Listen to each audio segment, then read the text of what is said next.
تو اگر پھر بھی میں ان کو اگنور کر دوں تو اگین لاہور کے علاوہ کسی اور شہر کے اندر پنجاب کی کوئی قابل ذکر کارکردگی ہو تو انلائٹن ضرور کیجیے گا، کیونکہ ہم انڈرسٹینڈ کرنا چاہ رہے ہیں اس بات کو. تو یا تو پھر آپ یہ کہیے کہ آپ کوئٹہ پہ فوکس کریں گے، باقی بلوچستان تو ویسے بھی کبھی کسی کا بھی مسئلہ نہیں رہا، وہ آپ کا کیا مسئلہ جو ہے وہ ہو سکتا ہے. تو چند سیٹوں کے لیے، چوتھی مرتبہ وزیر اعظم بننے کے لیے، اور اپنے کچھ پولیٹیکل آئیڈیالوجی، کچھ خیالات ہیں جو آپ لوگوں کو یہ لگتا ہے کہ وہ ان کو ٹھیک کرنے کے لیے آپ کو دوبارہ اقتدار میں آنے کی ضرورت ہے. بڑا دلچسپ اسٹیٹمنٹ ہے جو دیا ہے میاں نواز شریف صاحب نے. انہوں نے کہا جی کہ مجھے اقتدار اپنے لیے نہیں چاہیے، مجھے اقتدار اس ملک کے لوگوں کے لیے چاہیے تاکہ میں ان کی فلاح کے لیے کام کر سکوں. تو سوال پھر کیا ہم کیسے نہ کریں کہ پچھلے 16 مہینے جب آپ کے بھائی کی حکومت تھی تو آپ نے اس اقتدار کو اپنا اقتدار کیوں نہ سمجھا؟ جب یہ کہا جاتا تھا کہ ہر بات کے لیے نواز شریف صاحب سے مشورہ لیا جاتا ہے، ان کو آن بورڈ لیے بغیر تو ہم کچھ کرتے ہی نہیں کیونکہ ہم کر نہیں سکتے. تو پھر اس وقت یہ مشورے جو ہیں ان کو بھی اگر آپ دے دیتے تو اس ملک کی عوام کا جو فلاح کا بیڑا غرق ہوا ہے، جو درگت بنی ہے اس ملک کے عوام کی، جو کہ ہسٹوریکلی کبھی ہم نے نہیں دیکھا کہ بنی معاشی طور پر، وہ نہ بنتی. حالات جو ہے وہ کچھ بہتری کی طرف ہوتے اور بہتر ہو سکتے تھے.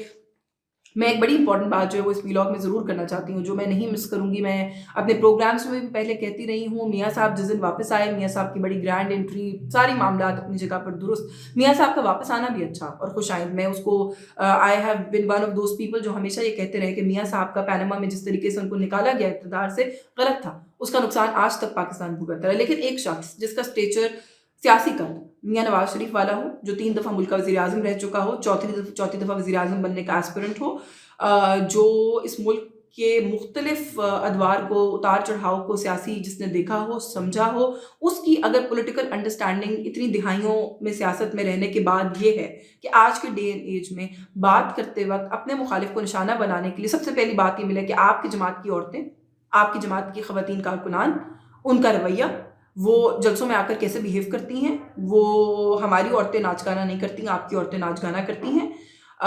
خواتین کو ٹارگٹ کرنا میرا خیال ہے کہ آپ کے لیے ان بیکمنگ ہے، جو کہ آپ 2 دفعہ کر چکے ہیں. آپ نے جس دن آپ آئے، آپ نے جلسہ کیا، اس دن بھی آپ نے اسی طرح بات کی. کل جب آپ پریس کانفرنس کر رہے تھے تب بھی آپ کو سب کچھ چھوڑ کے عورتیں یاد آ گئیں. عورتوں کو یاد رکھیے، کسی اچھی سینس میں یاد رکھیے. آپ اپنی جماعت کی اگلی لیڈر اپنی بیٹی کو دیکھ رہے ہیں جو کہ خاتون ہے. تو اگر خواتین کے بارے میں آپ لوگوں کا یہ رویہ اور یہ آؤٹ لک ہوگا تو پھر سوال تو ہوگا سر آپ سے، اور آپ سے تو بالخصوص یہ سوال ہوگا کہ آپ اپنی بیٹی کو تو اس ملک کا سیاسی لیڈر دیکھتے ہیں جو کہ اسٹیج پہ کھڑے ہو کر خود فرمائشیں کر کے اپنی مرضی کے جماعت کے جو نغمے ہیں اور ترانے ہیں وہ بجوا رہی تھیں اور لگوا رہی تھیں اور سن رہی تھیں اور انجوائے کر رہی تھیں، تالیاں بجا رہی تھیں. And I admirer and appreciate her for that. میرا مریم نواز صاحبہ سے کوئی پرسنل اختلاف نہیں ہے، سیاسی اختلاف جہاں پر ہوگا وہاں ہمارا حق ہے، ہم ضرور کریں گے. لیکن جب وہ کریں تو وہ ٹھیک ہے، لیکن کوئی اور کارکن اگر نیچے کھڑے ہو کے تالی بجا دے یا انجوائے کر لے یا جوش یا جذبے کا اظہار کر دے جس کو آپ کی نظر میں آپ ناچ یا گانا سمجھتے ہیں، اور پھر اس کو آپ ایک نیگیٹو کانوٹیشن میں تنقید کے طور پر لیں گے، تو سر یہ برداشت نہیں کیا جائے گا. یہ دوسری دفعہ آپ نے کیا ہے. میں نے آپ کی جماعت کے لوگوں کو بلا کر اپنے پروگرامز میں، جب پہلی دفعہ آپ نے یہ کہا تب بھی کہا، کسی کے پاس کوئی خاطر خواہ لاجیکل جواب نہیں تھا آپ کی اسٹیٹمنٹ کا، اور آپ نے اسی بات کو دوبارہ سے دہرا دیا. تو میرا خیال ہے اس سے گریز کریں. This is reflecting very badly and very negatively on you. اس ملک کے اندر سب سے آسان ترین کام جو ہے وہ یہ ہے کہ آپ کسی بھی چیز کو، غلط چیز کو ایکسپلین کرنے کے لیے ایک خاتون کا غلط کانٹیکسٹ میں حوالہ دے دیجئے، اور اس سے یہ ثابت ہو جاتا ہے کہ آپ کتنے بڑے میسوجنسٹ ہیں، آپ کتنے بڑے میل شوونسٹ ہیں، اور آپ کو خواتین کا کردار آپ کے ذہنوں میں کیا ہے اور آپ کی سوچ کتنی محدود ہے. معذرت کے ساتھ اس سے اور کوئی ثابت نہیں ہوتا. رزاق صاحب نے ابھی جو بھارتی اداکارہ ایشوریہ رائے صاحبہ کا حوالہ دیا اور جس طریقے سے دیا، میں تو ابھی تک آئی فیل ٹو انڈرسٹینڈ وہ کہ وہ اپولوجائز کر چکے ہیں. تو میں نے سوچا تھا میں اس پہ الگ سے بات نہیں کروں گی، لیکن یہ جو تھاٹ پروسیس ہے یہ کیا ہے، میں یہ سمجھنے سے قاصر ہوں. آئی ڈو ناٹ انڈرسٹینڈ کہ دنیا کہاں پہنچ گئی. ہم لوگ آج تک خواتین، اینٹی فیمنزم اور ریسزم اور اس طرح کے معاملات سے ہی باہر نہیں نکلے. رمیز راجہ صاحب بھی ایک عجیب و غریب قسم کے ریسس جوک کے اوپر ہنس رہے تھے بیٹھے ہوئے، جہاں پر ایک خاتون کا بھی اگین ایک بڑے ہی نیگیٹو نیلا گپتا صاحبہ کا جو ہے کانوٹیشن یا کانٹیکسٹ کے اندر جو ہے وہ ذکر ہو رہا تھا. بٹ رمیز راجہ صاحب اپیرنٹلی تو بڑے ویل ٹریولڈ اور بڑے ہی وہ بنتے ہیں، لیکن جس طریقے سے وہ ہنسے اور رسپونڈ کیا اس کے اوپر، میرا خیال ہے کہ دنیا نے اس صدی کے اندر اس طرح کے مذاق اور چیزوں کے اوپر ہنسنا بند کر دیا ہے. یہ مذاق نہیں ہے.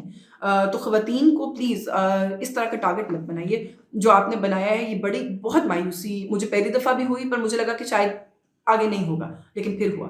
تو یہ جو طریقہ کار ہے، پاکستان تحریک انصاف کی کارکنان آپ کو سپورٹ نہیں کرتی، آپ کی آئیڈیالوجی کو سپورٹ نہیں کرتی. وہ اس ملک کی شہری ہیں، ان کا اتنا ہی اس ملک کے اوپر رائٹ ہے، اور پالیٹکس میں اپنی رائے دینے کا ان کے پاس وہ اختیار ہے جو وہ ابھی ایکسرسائز کرنے والی ہیں 8 فروری کو، اور وہ آپ کے خلاف ایکسرسائز ہوگا۔ آپ اس لاٹ کے اندر اضافہ مت کیجیے کہ خالی پی ٹی آئی کے کارکنان کے علاوہ میرے جیسے اور لوگ بھی جو کہ یہ سمجھتے ہیں کہ آپ کا یہ آؤٹ لک عورتوں کی طرف ٹھیک نہیں ہے، ہم بھی اپنا حصہ ڈالنا شروع کر دیں۔ جو میرا آج کا یہ ویلاگ ہے اس سے بس یہی کچھ، اگلا جو میرا ویلاگ ہے اس پر میں کچھ کرکٹ کے حوالے سے تفصیل سے بات کروں گی۔ اگر آپ کو یہ کانٹینٹ پسند آیا ہو تو پلیز ہمارے چینل کو سبسکرائب کیجیے، میری ویڈیو کو لائک کیجیے، شیئر کیجیے۔ مجھے اجازت دیجیے، اللہ حافظ۔